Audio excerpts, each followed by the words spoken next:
just like to point out the emergency exit too, which is on my right. This event is brought to you by the Yale College Student Animal Welfare Alliance. We're a fairly new organization. We were founded last year, and since then we've brought a lot of different speakers to campus, hosted a variety of events, and we also do advocacy and outreach work to raise awareness about animal issues on campus. And I would also like to thank the English department for their generous support with this event. And our guest tonight is Mr. Jonathan Safran Foer. Foer is an author who has written 3 books. Everything is Illuminated, which was made into a movie. Extremely Loud and Incredibly Close. And tonight's book, Eating Animals. Mr. Foer is a graduate of Princeton. He graduated in '99 with a degree in philosophy. Has actually taught a seminar here with our English department in the spring of '08. And we're very excited to have him tonight. The format of the event will be Mr. Foer will talk, followed by question and answers. Shabani and I will be on each of the aisles for your questions. And following the event, there will be a book signing right outside in the lobby. And there are books there for purchase as well. So thank you so much for coming, and please welcome Jonathan Safran Foer.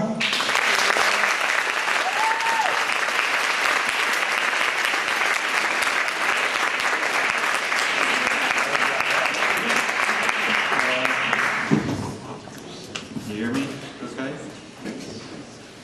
Sufficiently sensitive. Well, I'm very happy to be here despite not having been admitted to Yale. I really had my heart set on going there for whatever reason. Feelings weren't mutual. But, let's see, I'm gathering myself. I just drove here from New York, and I got in not but 30 seconds ago or so. Well, the other reason it's nice to be here is because the college campus is really the best of all places to have this conversation. I hope it will feel more like a conversation than a talk or reading a lecture or anything like that.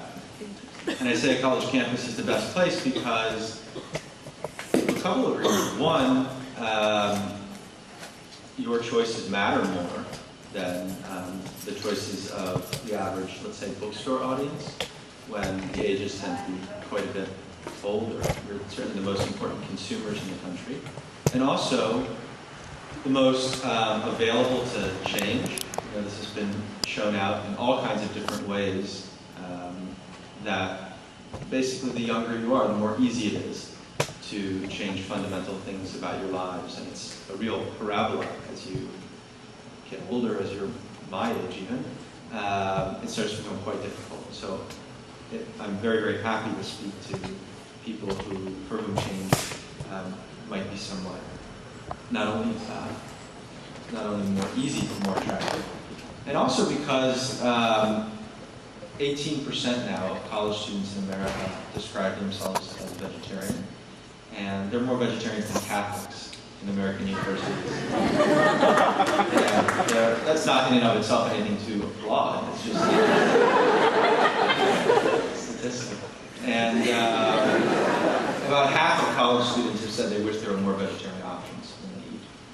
And in a way, that's the point of my book, is the vegetarian option, or the notion of a movement toward vegetarianism rather than a kind of straightforward argument for vegetarianism. And I think that there is a real difference between those two positions, and hopefully we'll get a chance to talk about it. It ends up, that difference can itself seem quite contentious. Surprisingly to me, the most enthusiastic response that I've had to this book has come from farmers, and the most critical response I've received has come from animal rights groups. And I'm very grateful for the former, and I regret the latter, and I think it has to do with some misunderstandings, which maybe in this small context can be sorted out tonight.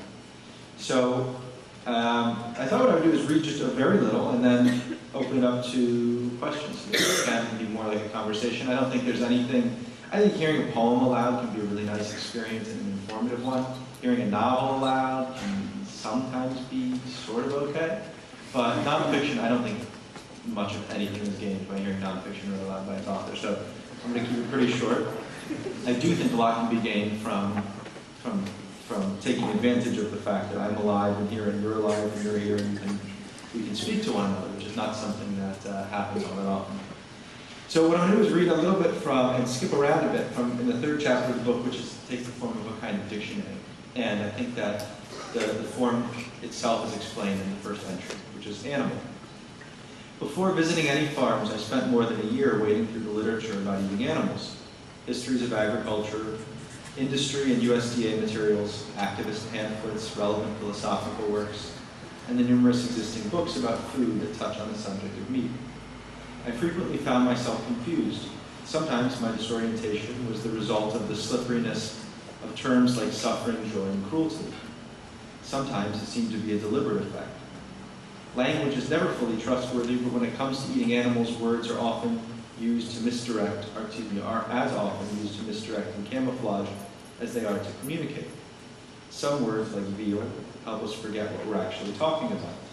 Some, like free range, can mislead those whose consciences seek clarification, and some, like happy, mean the opposite of what they would seem. And some, like natural, actually mean nothing at all. Nothing could seem more natural than the boundary between humans and animals. It happens, though, that not all cultures even have the category animal, or any equivalent word in their vocabulary. The Bible, for example, lacks any word that parallels the English animal. Even by the dictionary definition, humans both are and are not animals. In the first sense, humans are members of the animal kingdom, but more often, we casually use the word animal to signify all creatures, from orangutan to dog to shrimp, except humans. Within a culture, even within a family, people have their own understandings of what an animal is. Within each of us, there are probably several different understandings. So what is an animal? Anthropologist Tim Ingold posed the question to a diverse group of scholars from the disciplines of social and cultural anthropology, archaeology, biology, psychology, philosophy, and semiotics. It proved impossible for them to reach a consensus on the meaning of the word. Tellingly, though, there were two important points of agreement. First, that there's a strong emotional undercurrent to our ideas about animality.